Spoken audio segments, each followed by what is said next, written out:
آج ہم سیکھیں گے کہانی پیاسا کوا۔ ایک دفعہ کا ذکر ہے کہ ایک کوا پیاسا تھا۔ وہ بہت پیاسا تھا۔ کوا پانی کی تلاش میں ادھر ادھر اڑتا رہا لیکن کچھ نہ ملا۔ دن گزرنے کے ساتھ ساتھ اس کی پیاس بڑھتی گئی۔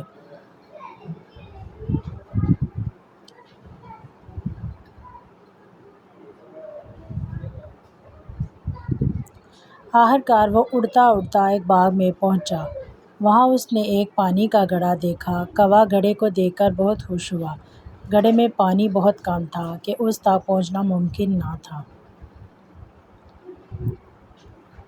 چنانچہ چالاک کوے نے ایک ایک کر کے کنکریاں اٹھائیں اور گڑھے میں ڈال دیں۔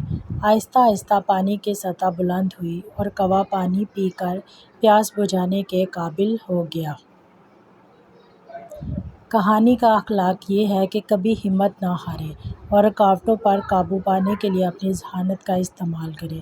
خدا ان کی مدد کرتا ہے جو اپنی مدد آپ کرتے ہیں۔ اگر آپ کو کہانی اچھی لگی ہو تو میری ویڈیو کو لائک، شیئر اور سبسکرائب ضرور کرنا، اور اگر آپ چاہتے ہیں کہ اور زیادہ آپ کے لیے ویڈیو بنائی جائے تو آپ کمنٹ میں بتانا کہ آپ کے لیے کس کہانی کی ویڈیو بنائی جائے۔